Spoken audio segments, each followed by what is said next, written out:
Aujourd'hui, je voulais donc parler, et c'est un thème très très important qui me tient beaucoup à cœur, parce que je crois que c'est un thème si important que on se doit d'expliquer réellement qu'est-ce qu'être greffé. Il y a une telle incompréhension dans cette greffe avec Israël à cause des traductions parfois mal faites, parfois faites peut-être pas mal, mais mal comprises, que nous sommes dans... Il est nécessaire d'expliquer. Qu'est-ce qu'une greffe? Comment pouvons-nous être greffés à Israël? Mais quand je dis greffé à Israël, je vais expliquer ce que ça veut dire. Comment peut-on, j'allais dire, se nourrir de la substance d'Israël sans tomber dans un piège qui peut être très très très dangereux? Donc voilà, aujourd'hui le thème de ce deuxième cours. Je redirai évidemment quelques points que j'avais exprimés la première fois que je vous en ai parlé, puis on essayera d'aller un peu plus loin aujourd'hui. La connexion avec Israël est absolument indispensable. Ça, c'est une chose. La question qui se pose aujourd'hui, c'est savoir avec quel Israël nous allons être connectés. Quel est cet Israël qui nous permet de manger, de boire, de sucer la substance, la vraie et l'unique? Et quelle est cette connexion mauvaise avec Israël qui nous permettrait justement de tomber dans un piège qui serait de renier en finalité le Messie, Yeshua? Donc vous voyez bien que l'explication de comment être connecté, c'est pas seulement il faut que je sois connecté parce que j'aime Israël, et à tout prix je me connecterai de toutes les façons possibles. La question n'est pas du tout là. La question est de savoir, mais quel est l'Israël de la connexion? Quel est ce véritable Israël? Donc le but aujourd'hui pour moi, c'est d'expliquer cette greffe. Vous vous souvenez que dans les cours précédents, les 3 cours précédents, donc pas celui précédent mais les 2 autres, je vous avais parlé du port de la kippa, je vous avais parlé également de manger cachère, et je vous avais expliqué dans quelle mesure c'était inutile et parfois utile. Donc toute la question est de savoir dans quelles circonstances nous pouvons faire telle chose et dans quelles circonstances il ne faut absolument pas les faire, pas utile du tout.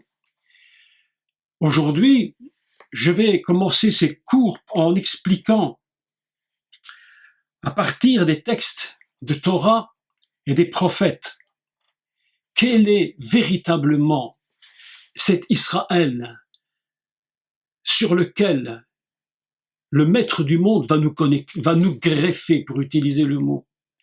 Qu'est-ce qu'une greffe? C'est prendre, et ici la greffe est très très spéciale parce que j'allais dire que c'est une greffe totalement inversée.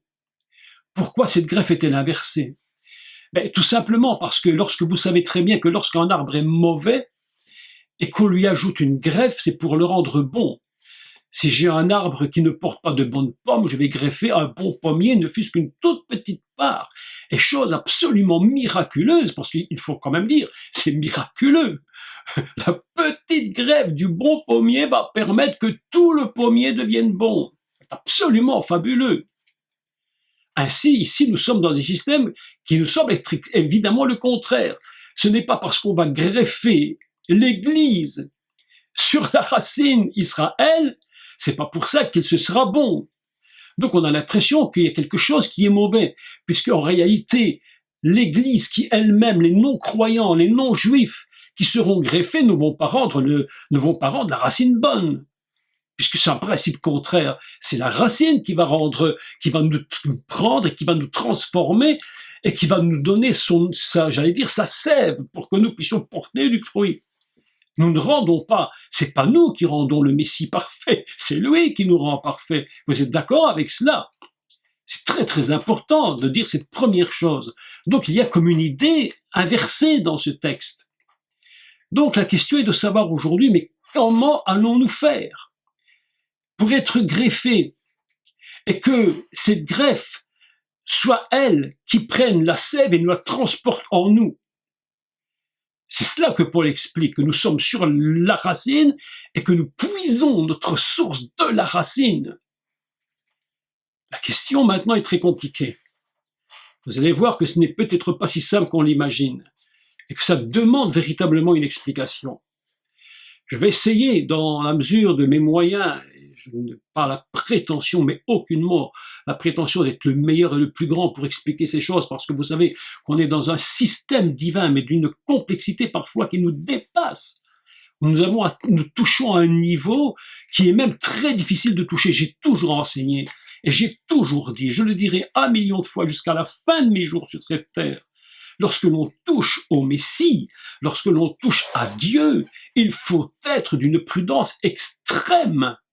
Parce que les gens qui touchent au Messie sans savoir ce qu'ils font construisent des doctrines absolument inimaginables, dont nous allons parler de quelques-unes d'ailleurs, très dangereuses. Une mauvaise greffe va produire une mauvaise réaction.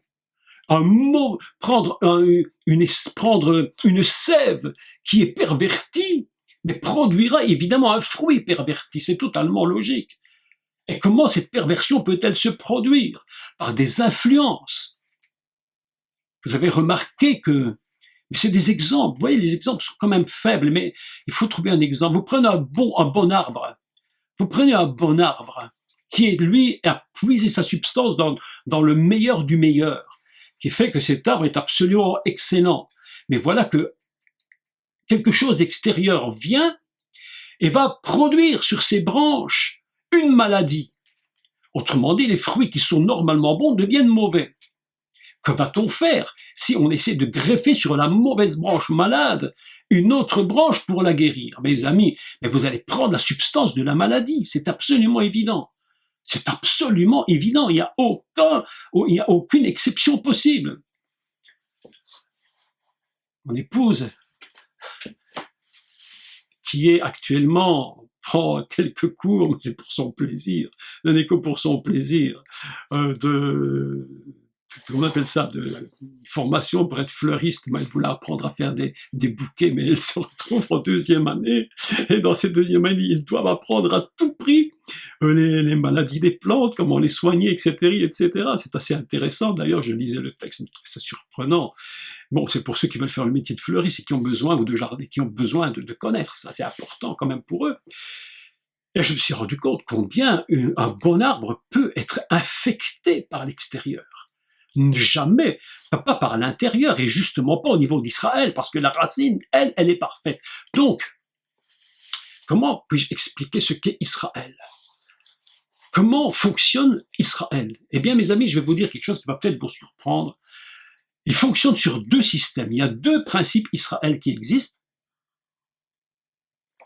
C'est compliqué à comprendre parce que ces 2 systèmes étant quand même assez, entre guillemets, avec milliards de parenthèses, différents, sont en réalité extrêmement liés l'un avec l'autre. Il est impossible de différencier, enfin, pas impossible de différencier, non, pas impossible, mais il est compliqué de différencier le principe Israël que nous voyons sur cette terre et que nous lisons même dans la Bible, puisque nous voyons un Israël qui est très souvent, mais j'allais dire quasiment tout le temps, en train de se rebeller contre Dieu, dont les prophètes sont en train de lui dire, mais Israël, mais qu'est-ce que tu fais? Mais comment te comportes-tu? Et c'est pourquoi il avait dit dès le départ, mais si tu mets en pratique mes commandements, si tu me tiens dans ton cœur, je serai avec toi. Et on se rend compte qu'il y a un Israël qui est complètement à côté de la plaque, passez-moi l'expression, et qui a fait du tout et du n'importe quoi. Et même lorsque aujourd'hui on trouve des groupes très attachés à la Torah, on se rend compte qu'à côté de cela, il y a encore des choses mais incroyables qui se produisent en Israël dans les enseignements des rabbins, tout en étant parfois extraordinaires. Parfois ça tourne dans une catastrophe lorsqu'il s'agit de parler du Mashiach. Donc qu'est-ce que c'est que ces 2 formes d'Israël dont je parle? Donc quelqu'un pourrait me reprocher en me disant, mais tu vois, tu es en train de dire du n'importe quoi. Tu es en train de nous dire qu'il y a 2 Israël différents. Je vous dis qu'il y a 2 notions différentes et que pourtant ils sont intimement liés, ensemble, indivisibles, et pourtant, à un moment donné, Dieu va dire à Israël, je ne veux plus de toi. Il dit, tu te comportes d'une façon comme une prostituée, mais les termes qu'il utilise sont d'une telle, j'allais dire, tellement durs contre Israël, et pourtant c'est pas nous, c'est Dieu. Donc sur quoi allons-nous nous connecter? Et maintenant, je voudrais expliquer la source fondamentale d'Israël. Parce que tant qu'on ne comprendra pas la source fondamentale d'Israël, on ne pourra pas comprendre comment fonctionne véritablement la greffe. Parce que vous avez remarqué que lorsque l'apôtre Paul écrit, lui, le juif et le rabbin, il va dire qu'Israël, et c'est là que c'est surprenant, sera connecté, sera greffé à nouveau. Ah bon? Donc c'est qu'il est, si il est greffé à nouveau, c'est qu'il y a un Israël terrestre, entre guillemets, qui lui a déjà été greffé quelque part. Sinon, cet Israël-là ne pourrait pas exister en tant qu'Israël, il serait autre chose. Est-ce que vous me comprenez bien? Donc, il faudra que plus tard, il prenne Israël et qu'il le connecte à nouveau, qu'il le greffe à nouveau pour que tous ensemble, nous devenions définitivement un seul peuple uni.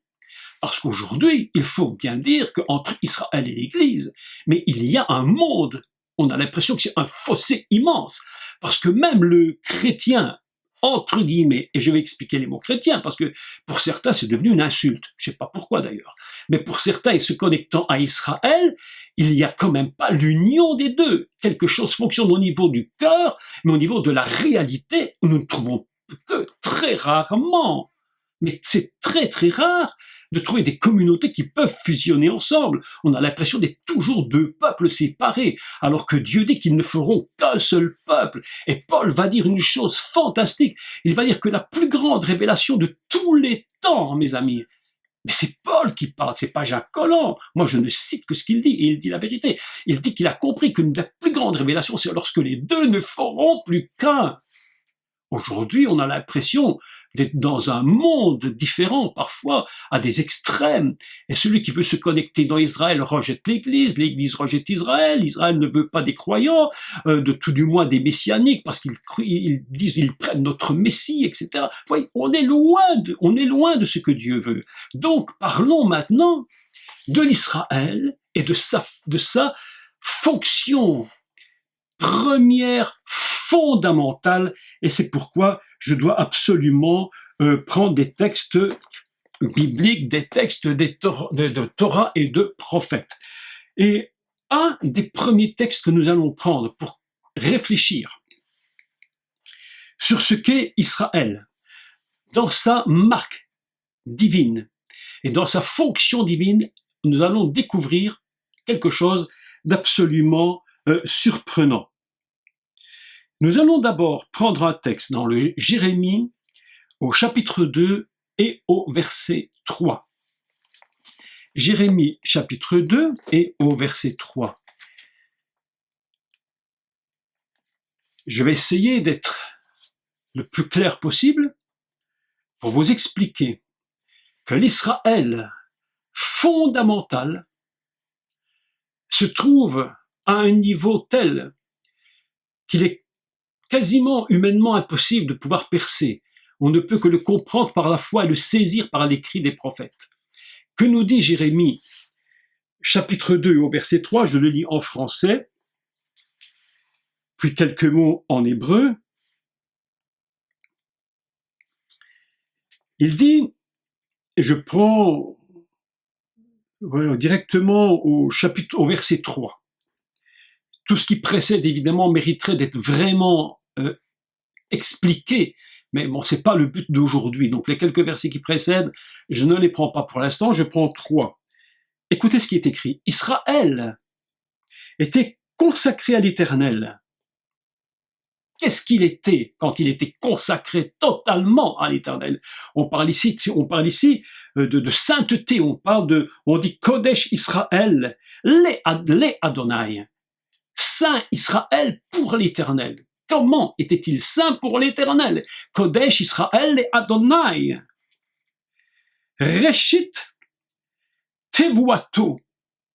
Le réchit, écoutez le mot, mais c'est vraiment impressionnant. Le réchit, et le dit de son revenu.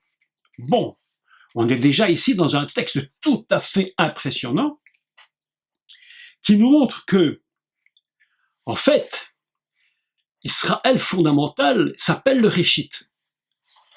Je vous avais dit l'autre jour qu'un rabbin avait eu, je vais dire, est-ce que j'ose dire cela, mais probablement il avait totalement raison, je le crois vraiment.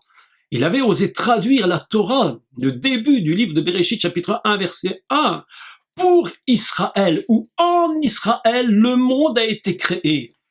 Pourquoi est-ce qu'il a osé dire ça? Parce qu'il voit que dans le prophète Jérémie utilise le mot Réchit en disant, mais c'était le Réchit. Il y a donc une fonction céleste, fondamentale, qui s'appelle Israël, et qui est déterminée ici par un mot, qui est le mot Réchit. Et qu'est-ce que le Réchit? Eh bien, beaucoup de traductions ont été faites. J'ai entendu dire, mais je ne sais pas si c'est exact. Mais on pourrait quand même le penser.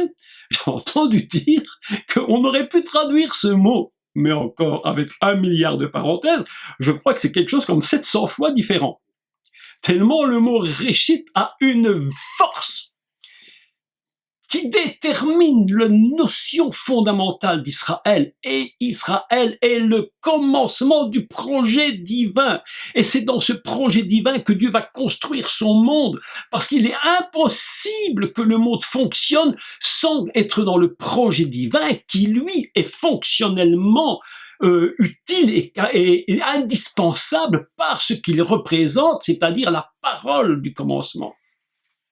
Le Réchit, qui est le commencement et le projet, en réalité, le prophète Jérémie nous dit, le Réchit, c'est Israël. Donc, nous trouvons ici une explication fabuleuse dans Israël et dans Réchit.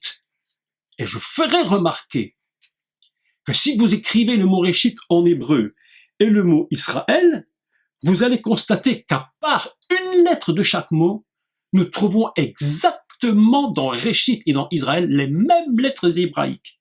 C'est simplement une inversion des lettres. Les deux premières passent en deuxième et s'inversent, et on change la lettre finale. Ainsi, vous avez Resh, Aleph, Shin, Yud, et puis vous avez pour Israël Yud, Shin, Resh, Aleph. Ça, c'est pas du hasard. C'est pas du hasard. Je vous le dis, c'est pas du hasard. Lorsque j'ai lu et j'ai comparé, je me suis dit, mais c'est très étrange. Voilà qu'il nous dit qu'Israël, c'est le Réchit et que les lettres sont les mêmes excepté 2 lettres. Et les 2 lettres vont déterminer la nature fondamentale d'Israël. Ces 2 lettres différentes dans le mot, une se termine par donc le Tav, Réchit, et l'autre se termine par le Lamed, Israël. Mais pour le reste, les lettres sont les mêmes. Donc si je retire les 2 dernières lettres, je retrouve une même valeur, que le début et Israël ont une même puissance au niveau de la lettre hébraïque. Et que le Réchit, c'est-à-dire le projet fondamental, l'idée d'Israël céleste dans dans son essence la plus sublime, elle se termine par la lettre Tav, c'est-à-dire la marque. Israël, le Réchit, c'est la marque que Dieu a placée, puisque le Tav signifie la marque, la signature divine. Ainsi, le Réchit contient la puissance extraordinaire du fondement Israël, et Dieu dit, mais attention, le Réchit, c'est la marque. Sans lui, on ne peut pas comprendre le véritable projet divin. Et maintenant, nous prenons Israël, les mêmes lettres, mais au lieu de mettre un Tav, on va mettre un Lamed. Et le Lamed, lui, signifie apprendre, enseigner. Qu'est-ce que le but d'Israël? Le but d'Israël que Dieu donne à Israël, c'est quoi? Le but d'Israël, pour Dieu, fondamentalement. Et vous voyez comme c'est compliqué de le dire, parce que comment voulez-vous que vous et moi, nous puissions nous mettre à la place du créateur du monde? On essaye de le saisir, de le comprendre, mais avec toute la difficulté que nous pouvons avoir. qu'est-ce que Israël pour Dieu? Eh bien, pour Dieu, Israël, c'est celui qui enseigne et celui qui reçoit l'enseignement. Nous avons donc deux fonctions. Une fonction fondamentale du Réchit Israël et une fonction fondamentale d'Israël, le Réchit. Et nous sommes dans un double système. Ça, mes amis, ça, c'est le fondement même d'Israël. Avant de comprendre Israël sur terre, avant de comprendre Israël ici-bas, il faut comprendre quelle est la source et la racine d'Israël. Il ne suffit pas de se dire « je me connecte à Israël parce que je l'aime ». Mais c'est magnifique que tu l'aimes, moi aussi je l'aime. Avoir un amour immense pour ce peuple, bien sûr c'est nécessaire. On n'est pas là pour rejeter ce peuple. Mais la greffe, où va-t-elle se faire? Sur quelle part d'Israël va-t-elle se faire? Et le problème d'aujourd'hui, et j'en suis convaincu, parce que je l'ai vu et je le vois et je l'entends, c'est que certaines personnes vont se greffer sur un Israël qui n'est pas l'Israël selon le niveau céleste, fondamental, c'est-à-dire la racine qui produit la sève et qui va nourrir tout l'olivier et tout ce qui sera greffé dans la racine. Ainsi, si nous nous greffons mal, si une greffe était mal faite, et je vous avais dit la semaine précédente, combien il était dangereux de se connecter soi-même. Mais qui d'entre vous ou moi ou n'importe qui au monde a la capacité de se greffer lui-même sur la racine? Mais personne au monde. Ça n'existe pas, mes amis. N'essayez même pas de vous connecter vous-même. Vous allez faire une connexion qui n'est pas exacte. Parce que si nous nous connectons nous-mêmes, nous pouvons nous connecter par sentimentalisme. On peut se connecter par imitation. On peut se connecter, on peut se greffer par toutes sortes de systèmes. Mais la véritable connexion avec Israël, c'est la connexion avec l'Israël dans son fondement céleste fondamental, c'est-à-dire la racine et la source d'où sorte la sève. Et qu'est-ce que la sève? Qu'est-ce que la sève? Ce n'est que de l'eau qui contient la vie pour l'arbre. Donc, il faut être très prudent sur la connexion. Israël, les 4 lettres d'Israël, Yud, Shin, Resh, Aleph, et les 4 lettres du Réchit ont une valeur de 511, c'est-à-dire 7. Comme le système, j'allais dire, circulaire qui englobe l'humanité et le monde. Le monde ne peut pas vivre. Impossible sans la racine fondamentale qui s'appelle le Réchit Israël. Je suis obligé d'expliquer d'abord ces principes-là. Parce que si je n'explique pas d'abord l'Israël fondamental, comment voulez-vous qu'on se connecte, qu'on soit greffé? On va se greffer sur quoi? Il y a donc l'Israël qui est l'Israël visible, celui dont on lit toute l'histoire dans la parole de Dieu, dans la Bible, et il y a l'Israël invisible, celui du céleste fondamental. Je ne sais pas si vous aviez réfléchi à cette question. Néanmoins, je la trouve tellement indispensable. Donc, voilà que nous avons 2 principes. Le principe d'Israël qui apprendra et qui communiquera, c'est le but de Dieu, que le Lamed nous dise, Israël, tu es conçu dans le fondement même pour que tu prennes et que tu sois enseigné et que toi-même tu enseignes, mais à partir du Réchit, c'est-à-dire de la source fondamentale. Évidemment, on se trouve maintenant face à un problème. Quel est le problème? C'est que Dieu, il va devoir mettre sur terre un système pour que l'Israël puisse arriver à rejoindre, l'Israël terrestre puisse arriver à rejoindre totalement l'essence fondamentale pour qu'Israël soit réellement l'Israël de Dieu. Et nous avons donc des textes très très intéressants. Et la première fois, si vous vous souvenez bien, que le mot Israël apparaît dans la Bible, c'est dans le livre de Bereshit, Genèse. C'est le moment où Yaakov va combattre avec l'ange. Jusque-là, le mot Israël n'est même pas repris une seule fois.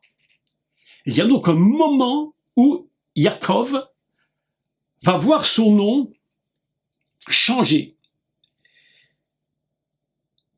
Il y a donc un principe très intéressant qui, lui, se trouve dans, et je voudrais le lire maintenant, pour progressivement avancer dans ce cours, parce que je crois qu'il est important que l'on puisse bien saisir ce dont il s'agit.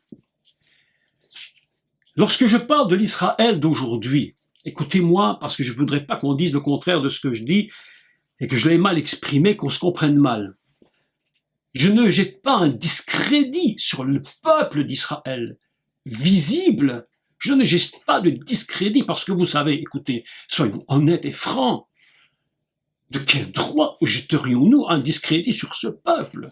Alors que lorsque nous voyons le monde non-juif, ce qu'il est capable de faire, et même le monde chrétien qui se dit, lui, être dans la connaissance du Messie, comment il est capable de se comporter, il n'y a vraiment pas de quoi jeter la pierre à Israël. Il vaudrait mieux se regarder dans le miroir et après dire, bon, j'ai vu ma tête et j'ai compris ce que je fais, maintenant je vais regarder l'autre et peut-être je ne dirai même pas un seul mot contre lui quand je vois ce qu'on a été capable de faire, ce que l'Église en a été capable. Pas tout le monde, pas tout le monde, pas tout le monde, pas tout le monde. Mais franchement, donc Dieu va commencer d'expliquer une chose, mais fabuleuse.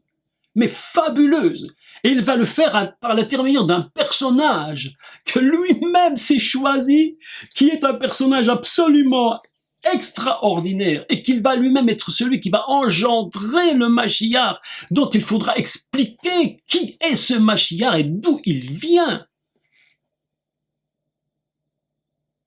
David, le roi David. Celui dont tous les Juifs aujourd'hui savent, mais il n'y a pas, à part peut-être les ignorants des ignorants, parce qu'il y en a partout des ignorants, mais à part ceux-là, tout Juif très sérieux, tout rabbin extrêmement sérieux, sait très bien que le Mashiach viendra de David. Ils le savent. C'est déjà en soi quelque chose d'extraordinaire, qu'il y a une sève qui est passée malgré tout une sève qui passe dans les Juifs. J'expliquerai pourquoi c'est le mot juif que j'utilise.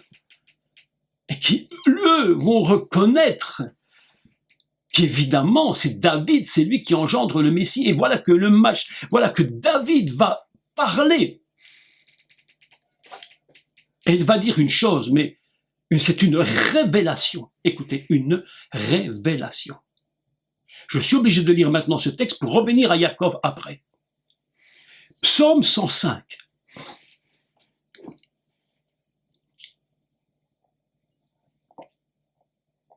Psaume 105 et au verset 8. Là, je crois que c'est le texte par excellence le plus extraordinaire qui ait jamais été donné concernant l'évolution de la nature d'Israël sur la terre. Je crois que là, David a été inspiré dans un niveau céleste, mais absolument incroyable. Ça dépasse toute imagination. Et je lis avec vous, et je décode le texte. Il dit, il se rappelle, donc on parle du maître du monde, du créateur Elohim, Adonai Elohim, l'éternel Dieu. Il se rappelle, Zachar, il s'en rappelle, a toujours son alliance, ses promesses pour 1000 générations. Il a traité avec Abraham et le serment qu'il a fait avec Yitzhak. Il l'a construite, élevée, érigée pour Yaakov en loi. En loi. Écoutez bien le mot loi. Et pour Israël, là, c'est plus la même chose. On est dans une autre dimension, en alliance éternelle. Brit Holam. L'alliance d'éternité. On a donc des systèmes quand même assez compliqués et malgré tout intéressants parce que nous revenons à Yaakov. Vous vous souvenez que Yaakov, tout en étant un personnage absolument fabuleux, qui lui avait compris ce qu'était le Béror. Il savait que la fonction du Béror, c'était pas de prendre les richesses de papa pour s'enrichir. Aujourd'hui, enfin plus tout à fait aujourd'hui, mais il y a quelques années, 10, 20, 30 ans, le droit d'aînesse, il donnait une suprématie au premier-né, fils. Et lui, il allait gérer toute la famille, et s'il était malhonnête, il prenait le maximum, et puis il laissait les miettes pour les autres, hein. Il n'y avait pas trop de règles. Mais dans la Torah, mais c'est pas du tout ça le Béror. Tu peux perdre ton Béror et t'enrichir et devenir extrêmement riche. D'ailleurs, regardez Esav, il a perdu son Béror, mais il était rempli de richesses. Donc le Béror, c'était bien le droit d'engendrer le Mashiach. C'est ça le Béror. Et rien d'autre. Enfin, rien d'autre. Bon. Peut-être qu'il y a des branches qui vont sortir de cela. Mais réellement, c'est cela le Béror. Et Yaakov, lui, il était très subtil, il avait saisi ce qu'était le Béror. Si on ne comprend pas ce système de j'explique maintenant, les principes d'Israël et la greffe ne peut même pas être comprise. Impossible. Pourquoi il faut retourner à cette source? Retournons à Yaakov. Le monsieur Yaakov qui, lui, est un gars qui dit « Moi, je suis prêt. » Il était dans le ventre de la mère et il allait sortir de son ventre. Mais voilà que le gars, il dit « Non, non, non. D'abord moi, d'abord moi, d'abord moi. » Et il va prendre le talon de son frère Akev et c'est pour ça qu'il s'appelle Yaakov, le talon. Et puis toutes les explications qui tournent autour, évidemment. Et là, nous comprenons une chose, c'est que Yaakov, c'est un homme de force. Écoutez-moi. Je ne sais pas si j'aurai le temps de tout dire aujourd'hui, mais sinon on continuera la semaine prochaine. Yaakov est un homme de force. C'est par la volonté et la force. Comment appelle-t-on ces gens qui, par la force et la volonté, veulent arriver à transcender leur existence jusqu'au niveau divin le plus élevé? Comment on appelle ça? Eh bien, on appelle ça la force de Jacob. Jacob est un homme de force. Et il est tellement fort dans sa nature pour dire, moi, je combattrai jusqu'au bout parce que je sais qui je suis. Il va combattre toute une nuit avec l'ange de l'Éternel qui, au matin, c'est absolument inimaginable, cette histoire. Et l'ange de l'Éternel, c'est fou, mais c'est un truc absolument pas possible. On a l'impression que l'ange, le matin, n'en peut plus avec lui. Et il dit à Jacob, toi, vraiment, t'es un dur à cuire, toi. Qu'est-ce qu'on va faire avec toi? Et le matin, il dit, il n'y a qu'une solution, il faut le frapper à la hanche. Il le frappe et le gars devient boiteux. Première chose, Yaakov est un boiteux. Ce qui veut dire qu'Israël, toute sa vie, sera boiteux. Toute sa vie. La notion d'Israël va coller, écoutez-moi, avec un homme boiteux. Qui est boiteux parce qu'il a combattu par la force constamment. C'est-à-dire qu'à ce moment-là, Dieu va parler à Yaakov et il va lui dire « Ki im Israël yeshmoha », c'est-à-dire « Car Israël, maintenant après le combat, ce sera ton nom au futur. Ce sera ton nom au futur. » Lorsque j'étais jeune et je lisais ce texte, je disais « Ben voilà, en réalité, ben Jacob a perdu son nom. Il a perdu son nom, c'est tout. »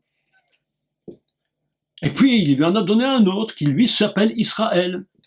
Et je ne me posais aucune question par rapport à ça.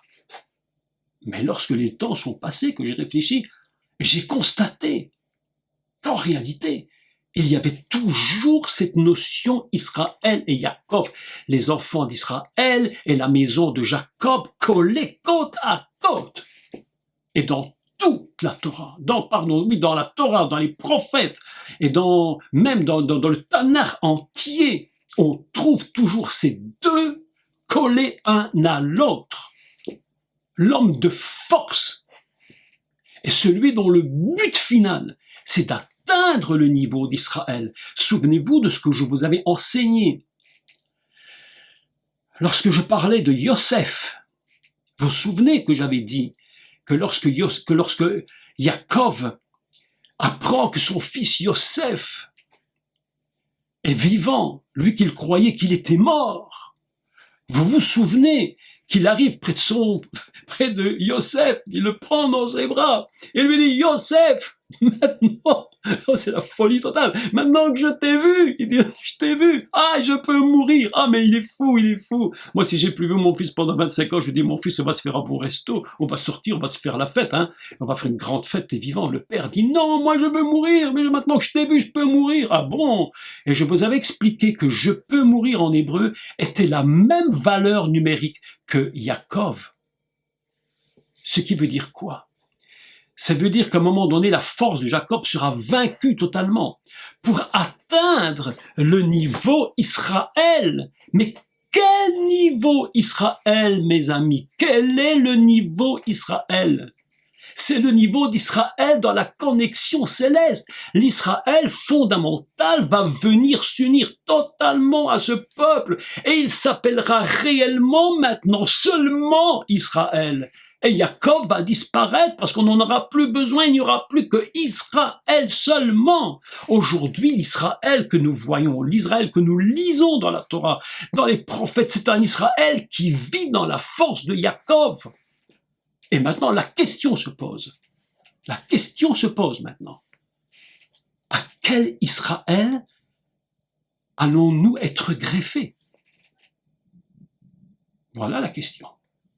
Est-ce que nous serons greffés dans l'Israël force de Jacob?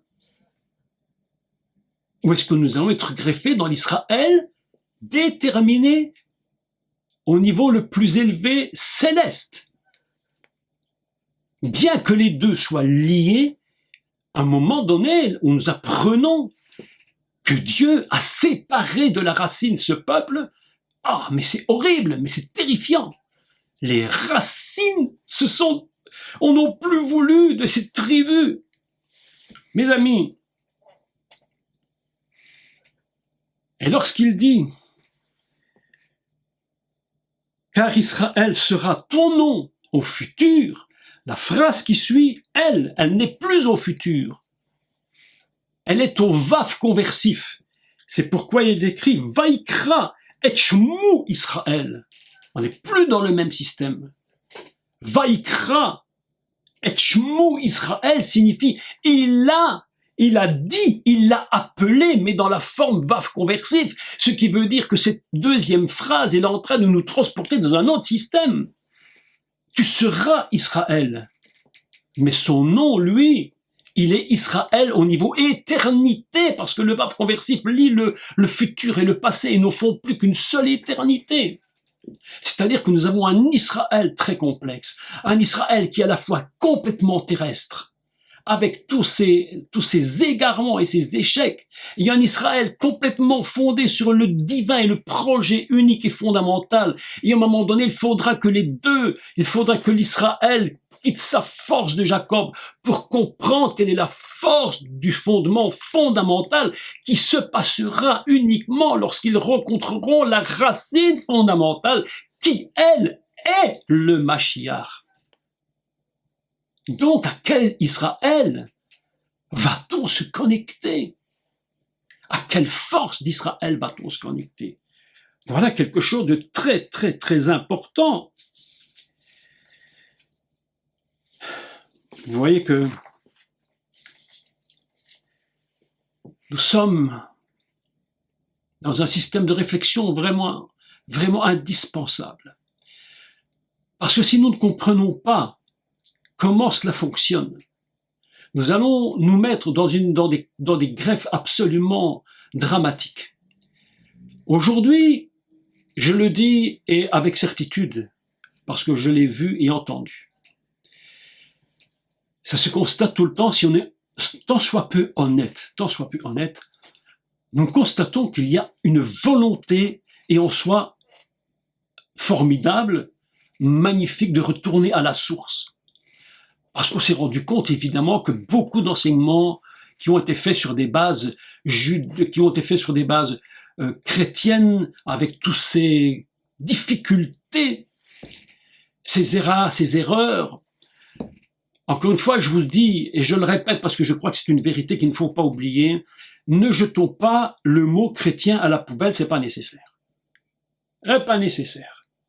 Dans l'église chrétienne, mes amis, je vais vous dire la vérité. Il y a des choses qu'il faut supprimer définitivement. Il y en a qu'il faut rectifier, il y en a qu'il faut garder. Il ne faut pas mettre tout le monde dans le même panier en disant parce qu'il s'appelle chrétien, il faut tout jeter à la poubelle parce que ça vient du grec. Écoutez, mes amis, être grec, c'est pas un péché. Paul n'a jamais dit aux Grecs, vous êtes des pécheurs parce que vous êtes des Grecs. Paul, lorsqu'il prêchait aux Grecs, il n'a jamais dit aux Grecs, il faut que vous deveniez des Juifs et que vous pratiquiez les lois juives et les systèmes juifs. Mes amis, on n'est pas dans de l'imitation. Imiter les Juifs, c'est prendre leur identité, et si on ne l'est pas, pourquoi prendre leur identité? Nous ne sommes pas appelés à ça. Il ne faut pas se tromper, il ne faut pas mélanger les choses. Allez, aujourd'hui, j'ai une amie avec qui nous prions tous les semaines le jeudi soir. C'est une amie formidable, elle est grecque. Ses enfants portent des noms grecs, vraiment, c'est une femme formidable. Mais allez lui dire à elle, t'es trop grec. Elle va me dire, ce type, il est fou. Comment dire à un grec, t'es trop grec? Mais non, ça n'a aucun sens. Il y a une culture qui est grecque, une culture latine, une culture chinoise, une japonaise, enfin tout ce que vous pouvez imaginer. Mais on ne demande pas que ces gens deviennent des juifs dans leur culture.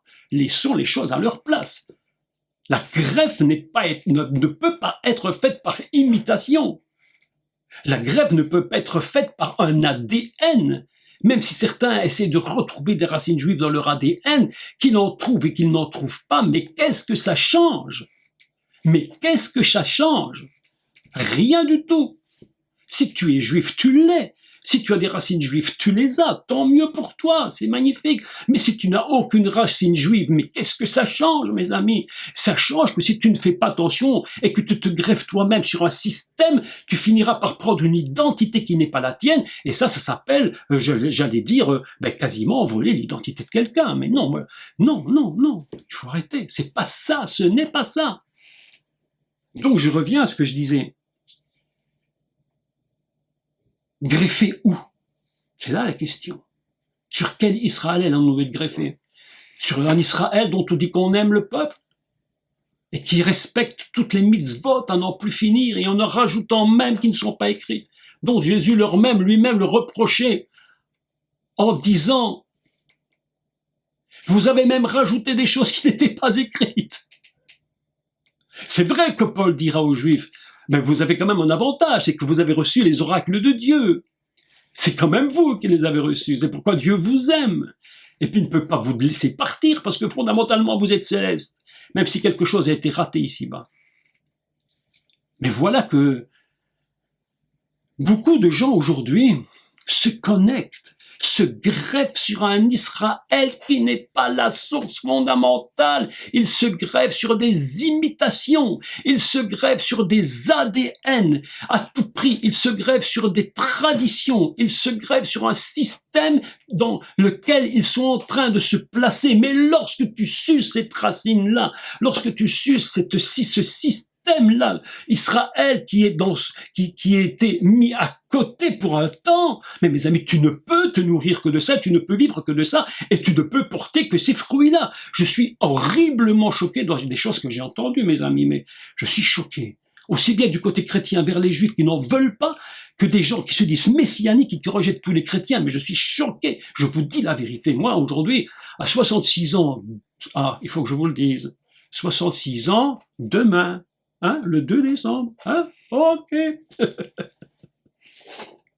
Mais après tant d'années, mais mes amis, mais je me dis, mais qu'est-ce se passe-t-il dans l'église? On ne veut pas un, on ne veut pas l'autre, tout le monde se rejette et tout le monde croit qu'il a raison. Sur quel Israël te connectes-tu? Si tu te connectes sur l'Israël qui dit « je dois vivre dans la force de Jacob », c'est pourquoi il est écrit que la loi a été donnée à Jacob et à Israël la promesse éternelle. On n'est plus dans le même truc, mes amis. Si tu te connectes à la force de Jacob, si tu te connectes à la force de Jacob, tu seras toujours dans la loi. Et tu feras ce qui se passe aujourd'hui dans certains groupes extrémistes. Vous savez, on peut critiquer les musulmans, on peut dire qu'il y a des extrémistes. Je vous assure qu'aujourd'hui, il y a des groupes extrémistes messianiques qui sont vraiment insupportables et que je ne peux même plus contacter. C'est intenable. Des gens qui m'ont écrit des choses, je les ai littéralement supprimés de mes comptes, Facebook et autres. C'était insupportable. Ils sont imitateurs des juifs, mais ils ne sont pas juifs. L'apôtre Paul nous dit, le vrai juif, c'est celui qui est dans son cœur et qui est connecté, qui est greffé à la source fondamentale d'Israël, pas des traditions. Et savez-vous, je ne sais pas si je vous l'avais dit, mais je vous le dis, c'est dans mon cœur, je vais vous le dire, tant pis. Il faut que je vous le dise, tant pis. Un groupe qui a osé écrire à quelqu'un qui n'était pas tout à fait de la même idée que lui. Nous nous sommes rassemblés et nous avons décidé de ne pas vous lapider. Ah, qu'est-ce que c'est que cette histoire? Je vais vous dire ce que c'est. Et sans aucune complaisance, ils se sont mal greffés. Ils se sont greffés eux-mêmes sur un Israël qu'ils ne devaient pas se connecter et se greffer.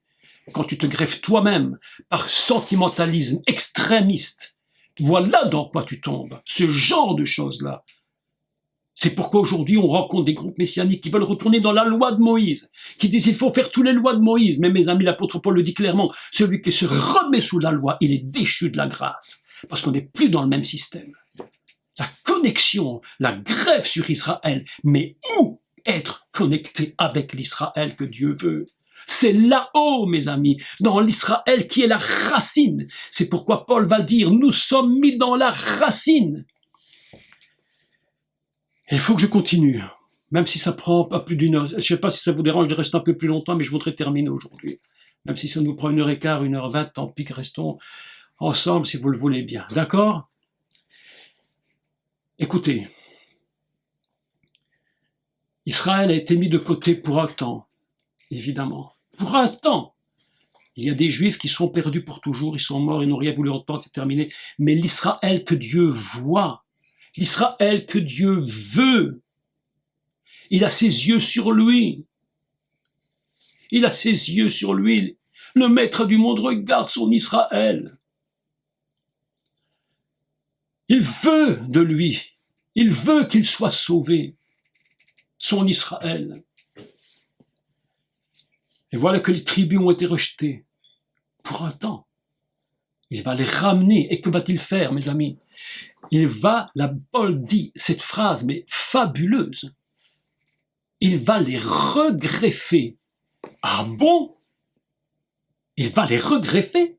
Mais ça veut dire quoi, ça? Ça veut dire qu'en fait, ils avaient déjà été greffés une fois. Vous voyez qu'il y a une différence entre l'Israël céleste et la fonction Israël unie et mélangée, mais de toute façon, le terrestre doit être implanté dans le céleste, par une greffe. Et pour cela, il va passer par des systèmes qui s'appellent Abraham, Yitzhak, Yaakov, et après, l'Israël céleste. On pourrait parler, mais encore des milliers d'heures. Maintenant, continuons. Comment se fait-il? Écoutez bien, parce qu'ici, c'est un grand mystère qu'il faut expliquer et dévoiler. Grand mystère. Comment se fait-il qu'aujourd'hui, vous et moi, tous les goïms du monde, nous puissions être connectés, greffés à Israël? Comment se fait-il?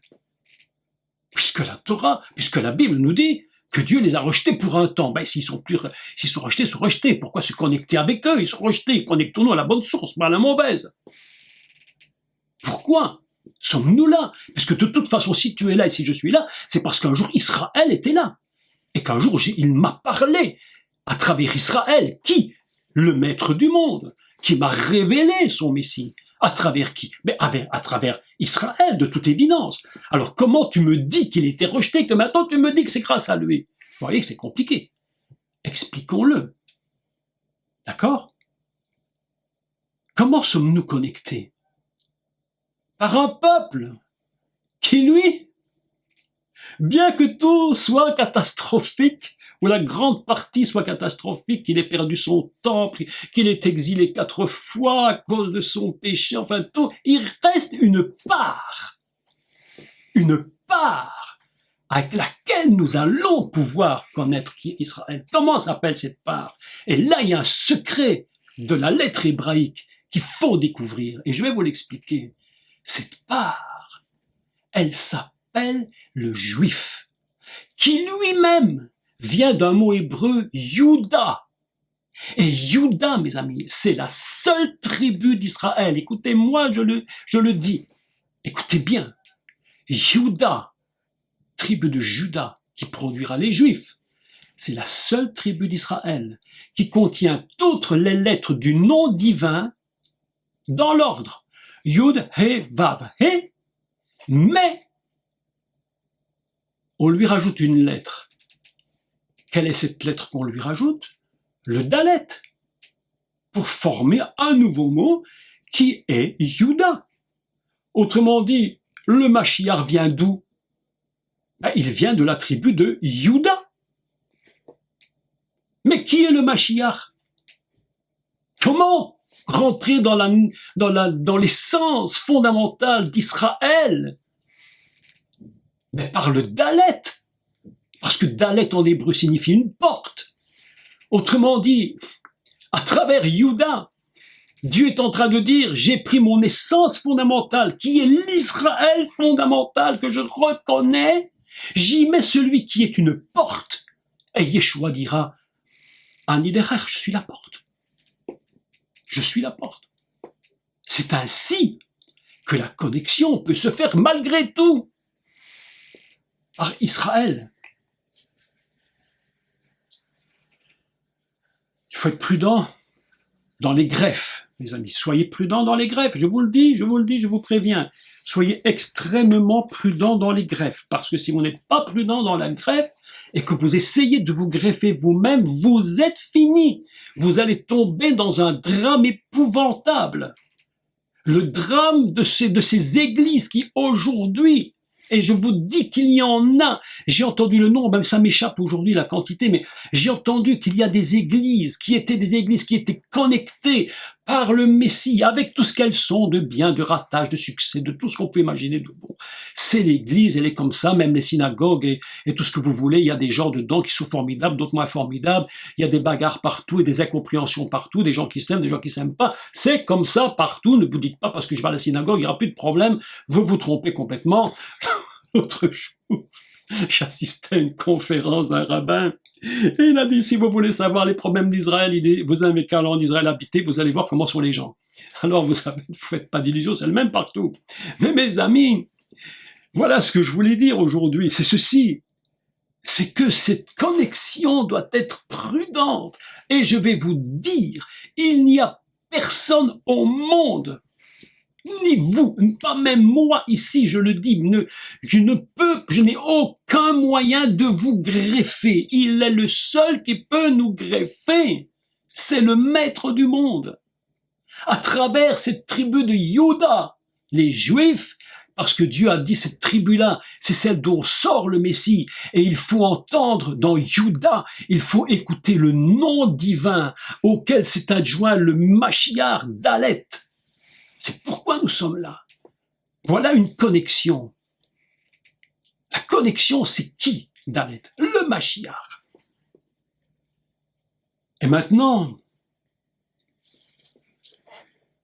j'aimerais parler, je voudrais qu'on lise ensemble le texte de Paul, expliquer ce texte de Paul dans Romains 11, parce que là, vraiment, ça mérite une explication. Je crois que là, nous n'aurons jamais assez expliqué ce texte. Donc, je voudrais bien le relire avec vous, si vous voulez. Et à cause de ça, il est important que nous comprenions où se situe la greffe. Écoutez-moi, où se situe la greffe? Non pas comment on greffe.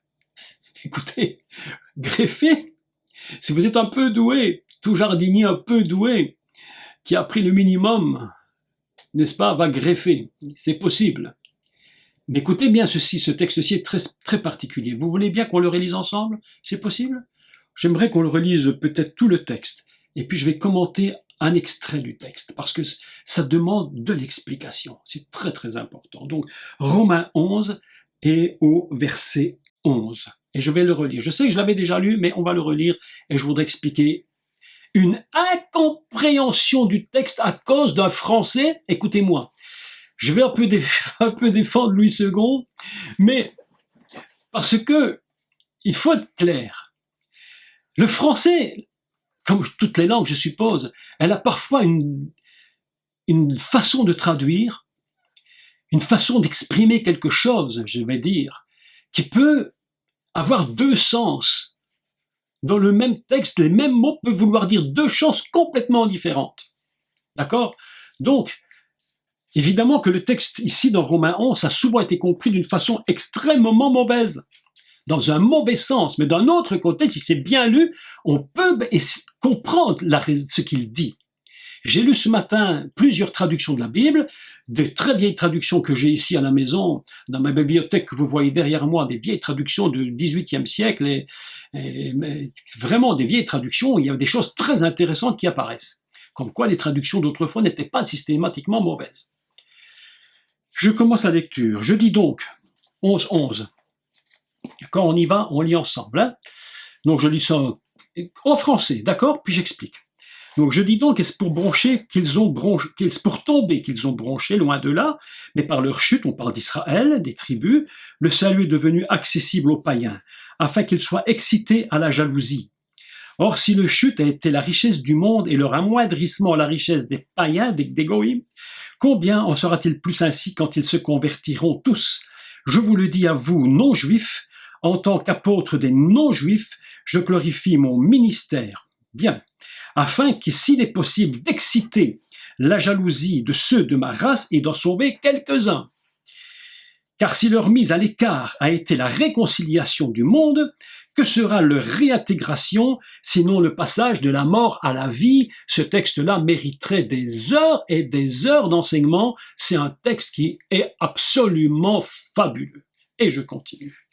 Or, si les prémices, comment ont-ils traduit ça dans la traduction hébraïque?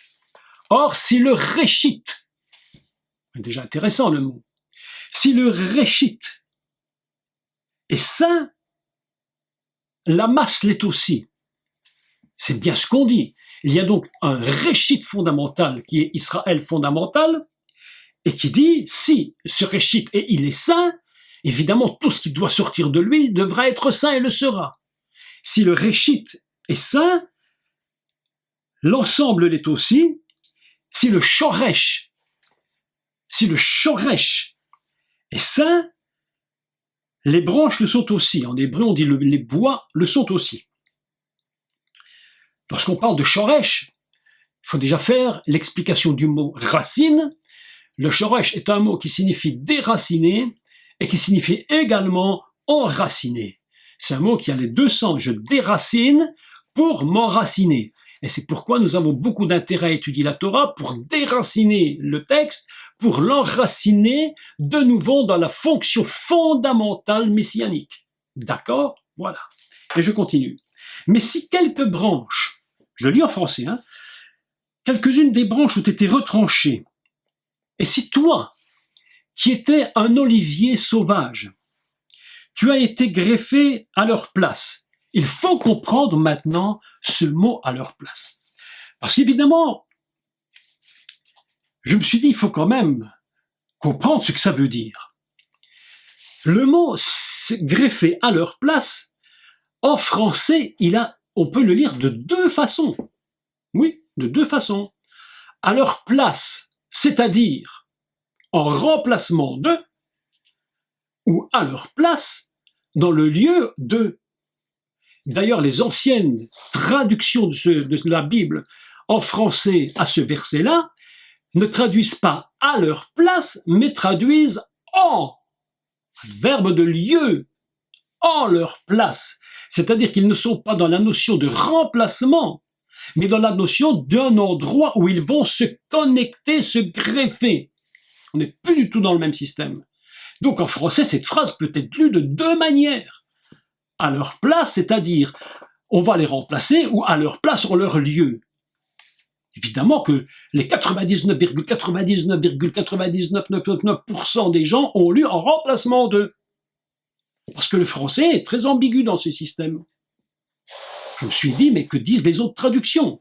Donc j'en ai regardé plusieurs, etc., ce que probablement certains d'entre vous ont fait. Et voilà que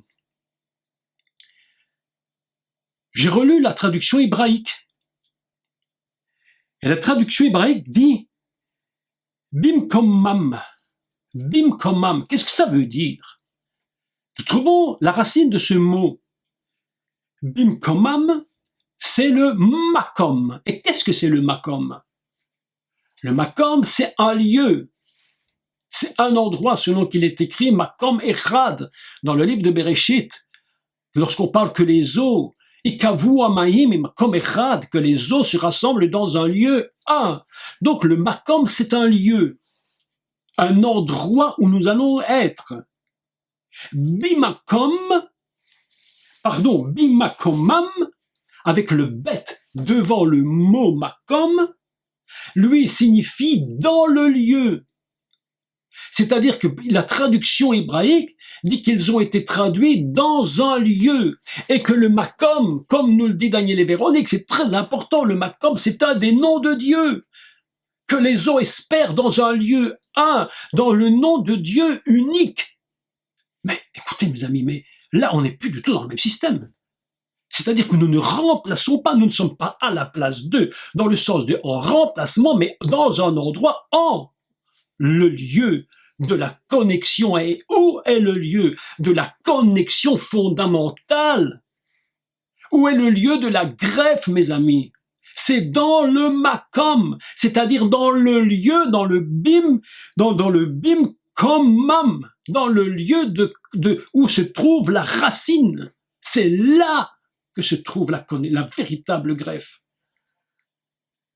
Si on se connecte ailleurs que dans ce lieu de greffe Israël fondamental, mes amis, tous les problèmes se posent. Des chrétiens qui renient leur Messie. C'est pourquoi Paul avait compris. Et il va leur dire, celui qui renie le Seigneur de gloire, qu'il a connu, il recrucifie pour sa propre part le Messie.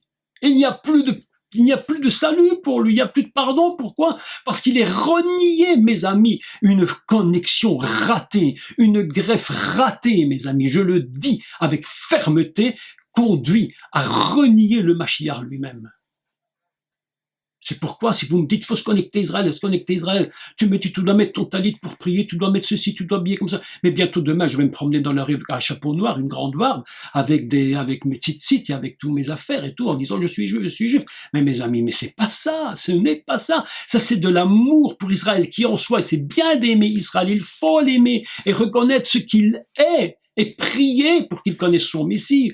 Mais ce greffer Israël, mes amis, ce n'est pas prendre ce qu'ils sont. D'ailleurs, même si on était honnête, un peu soit peu honnête, le juif d'aujourd'hui, que je respecte, évidemment, il n'était même pas habillé autrefois comme il l'est aujourd'hui. Ah oui, quand tu vas en Israël et que tu vois les Juifs, comment ils sont habillés. Tu vas le samedi matin, le jour de Shabbat, ils vont prier au mur des lamentations, là au Kotel, tu les vois avec leurs grands chapeaux noirs, leurs chaussettes au-dessus de leurs pantalons et tout leur système. Je ne me moque pas d'eux, je ne me moque pas du tout. Je dis même, eux ne sont pas comme on était à l'époque de Yeshua, même pas eux. Et aujourd'hui, on voudrait nous faire une grève de Juifs. Mes amis, je ne veux pas une grève de Juifs, non. Je veux une greffe fondamentale sur la racine fondamentale de l'Israël céleste. Dans le makom, dans le makom, bimkomam. C'est ça que dit le texte hébreu, la traduction de la lettre de Paul. J'espère que chacun d'entre vous pouvez me comprendre dans ce que je dis. N'en déplairait à certains qui sont en train de judaïser dans un extrême jusqu'à devenir insupportable. Mes amis, je veux bien accepter beaucoup de choses. Je veux bien comprendre beaucoup de choses. Et je vous l'ai dit la fois, je vous l'ai dit dans les cours précédents. Tu peux mettre ta kippa, ça ne dérange personne, mais sache pourquoi tu la mets. Pas parce que tu imites, pas parce que tu veux ressembler à parce que tu veux te connecter. Non, tu fais ça pour autre chose. Je ne répète pas tout, je l'avais déjà expliqué. Tu peux manger cachère, mais il faut expliquer pourquoi. Pas parce que tu te connectes, pas parce que tu te greffes par la nourriture. Non, on ne se connecte, on ne se greffe que par le maître du monde, dans la racine fondamentale qui s'appelle Israël et dont nous avons compris le mystère par Yeshua et qui est lui de la tribu de Juda, c'est-à-dire les 4 lettres du nom divin, le nom sublime qui s'appelle également le Makom. Voilà ce que je voulais vous dire aujourd'hui.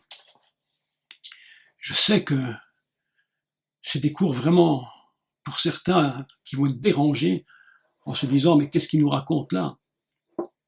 Mes amis, on peut essayer, je vais clôturer bientôt, on peut essayer de se vouloir juif à tout prix, mais Paul dit le vrai juif, c'est celui qui est dans son cœur, celui qui s'est connecté à la racine fondamentale. Tu peux essayer de trouver tes racines juives par l'ADN. Ok, si tu les trouves, tant mieux, mais ne pleure surtout pas si tu n'en trouves pas. Ça n'a aucune importance. Mais si vraiment tu es juif, écoute-moi mon frère, ma sœur, si vraiment tu es juif ou juive, si tu viens de la tribu de Juda, ne t'inquiète de rien. Le maître du monde sait qui tu es. Lui, il n'a pas besoin de faire d'examen d'ADN. Il sait qui tu es. Tu n'as pas besoin de ça. Si tu le fais, tu le fais. Mais si tu as une mauvaise réponse qui ne te convient pas, ne pleure pas. Et ne te dis pas, je ne suis pas juif, je ne suis pas juif. Qu'est-ce que ça peut faire? Tu es ce que tu es. Et tu es greffé dans le makom à l'intérieur de l'Israël fondamental. Ah mes amis, écoutez-moi, je vais vous dire la vérité. Je voudrais tous vous prendre dans mes bras et vous serrer dans mes bras et vous dire combien je vous aime.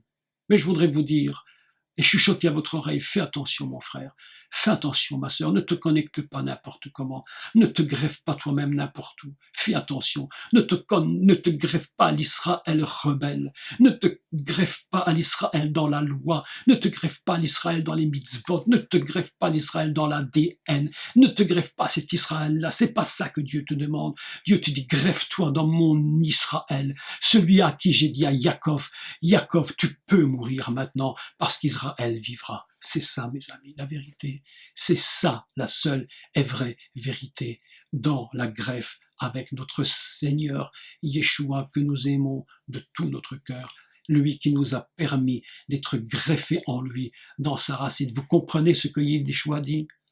Demeurez en moi, je demeure en vous. Et qu'est-ce qu'on peut paraphraser de cette phrase? Entrez dans la racine. Et laissez la racine entrer en vous. C'est pourquoi on dit qu'on est dans la racine. Le mot racine, shoresh, c'est le secret, le shoresh. Que Dieu vous bénisse tous. J'étais un peu plus long que prévu, mais je voulais absolument en parler en vous disant, soyez prudents, très très prudents. Et sachez qui est le greffeur de vos vies. Merci à tous et soyez extrêmement bénis en ce jour de Shabbat. Je vous salue avec tout mon amour et nous nous retrouvons donc normalement soit mercredi.